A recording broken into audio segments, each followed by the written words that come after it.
everyone. This is Darrell Auney with the head coach of the Wolves, Arn Ferguson.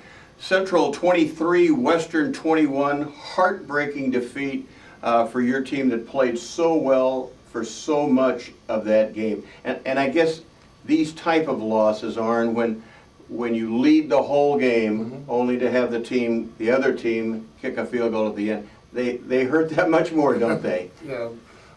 First of all, I'm proud of our players. They played extremely hard, especially our defensive players, against a very good Central Washington team. Probably the best Division II team we played to date. And also I felt our team played the best they've played since I've been the head coach. On a very good team, like I stated. And it came down to 32 seconds, them kicking a 44-yard field goal, and us missing a 50-yard field goal with 11 seconds left. A lot of positives. DJ Jackson, 2 rushing touchdowns, able to run the ball some. Yeah, Central's defense is extremely good. It's coached by one of our former players and also coaches that I coached with, Joe Lorick, and so he did a really nice job. And their defense front is extremely strong and physical. Some major D1 transfers involved in that, and for us to get 2 rushing touchdowns and really set the tone early in that game, being able to run the football in critical situations in the red zone was extremely positive. Gavin Romanek makes a big play for you, which results in a 21-0 lead in this game. Yeah. Gavin Romanek is probably our most consistent overall football player among many on defense, and did a great job studying film, showed pressure, came back in the passing lane to Spivak side, who runs an in route, picks it, and then outruns Spivak and their quarterback to the zone, which made it 21-zip going into halftime. Talk about the big play, or one of the big plays in this game. You have a 21-10 lead. You wind up with an interception. They run the ball all the way back. It's a huge momentum swing, isn't it? Yeah, John Breeza got an interception, and I think he took the ball around the 15 to 12, somewhere in there, and right back on our first offensive play off of that, we threw a ball that we'd like to take back. It just kind of sailed on Josh a little bit, and their safety, very good safety, number 10, took that and actually scored a 100-yard return on that, which, we don't like those situations, obviously, because we felt we could have scored 7 or at least a field goal in that situation. So it was really a 14 to 10 point turnaround in just one play. A couple of questionable penalties in their last drive that sets up the winning field goal really hurts you. One in particular, when they were 3rd and 10, looked like the quarterback was going to get called for grounding, threw the ball away, etc. It winds up being a no call. That would have put them in 4th and 12 or something. Yeah. In the fourth quarter, first of all, our penalties were dramatically reduced. Our players are working on that. But also, I feel the game was called, if a penalty affected a play, they called it for the most part. And our players were playing smart and very headsy. And then we had a situation in the fourth quarter where we send a blitz, blindside, and the quarterback's in the pocket. We have a hold of him, and he just throws it, wings it.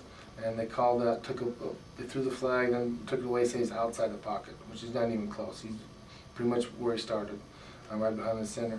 And then they ran into the punter, basically his foot's up, tried to block it, comes by, spins him around, and didn't call it. So both those officials were trying to not make a play that they felt was marginal to determine the outcome of the game. Because roughing the punter was 5 or 15, it was only 4th and 4, so that'll give us a first down in the fourth quarter, and really allowed them for us to eat up quite a bit of time. So then all of a sudden we were 3rd and 12, out of field goal range. I believe the ball's on the 37, way away from the play.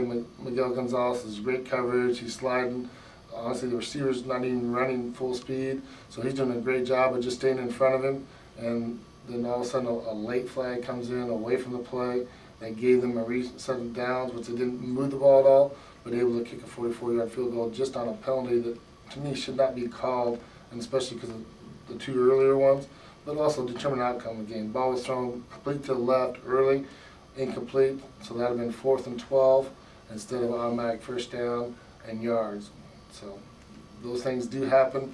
We don't like them, but we feel very unfortunate for our team to have an official determined outcome of the game. Mark your calendars, folks. In 2 more weeks, these same 2 teams are going to play again in Monmouth. And after what we saw in this game, that'll be a excitable rematch. Tonight, let's talk about Azusa Pacific. Tell us about their team. Yeah, Azusa Pacific is a really good football team. We haven't got into them to date as much as we'd like to know more about them. In the past, they've always been extremely good. We played them up here. It's been about 8 to 10 years ago. So we're excited to restart a tradition playing them in California, and they're very good facilities. We're actually playing a game at the local JC, which is only about half a mile away. So. Could you get a home game with them in the future, do you think? I think they are coming back here, or we'll postpone that to later dates on our schedules to try to work things out, especially with Simon Fraser coming in the league.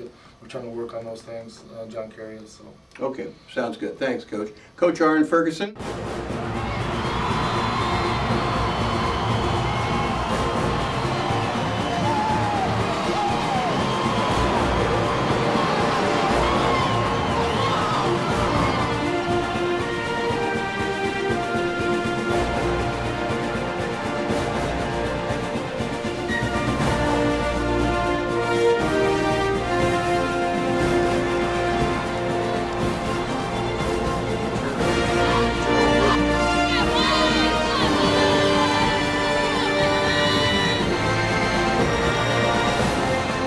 Wildcat formation again. DJ Jackson, the snapper, will fake it 2 down. Now he'll run it up the middle. Running room, 10-5, touchdown Western Oregon.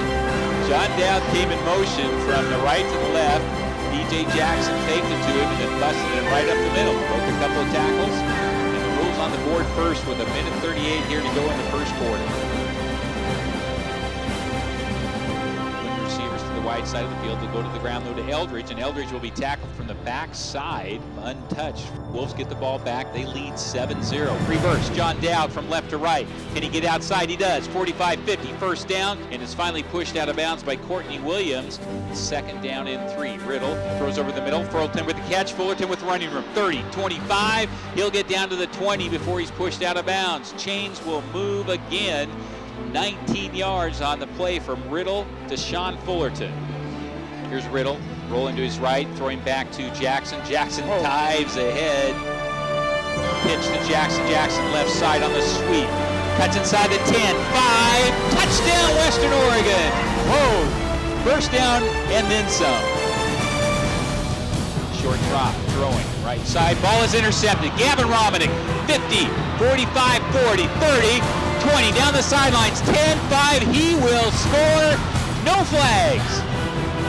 Whoa, touchdown Western Oregon, and the Wolves fans across the way are going berserk in the rain.